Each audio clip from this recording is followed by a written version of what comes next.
خب درود فراوان. امیدوارم که هر که هستید خوش خوردن باشید.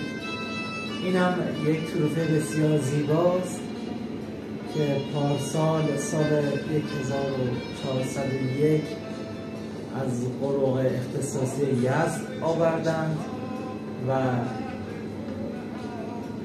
امروز کارش به اتمام رسید و آماده تحویل هست. امیدوارم که قابل پسند شما دوستان عزیز باشه.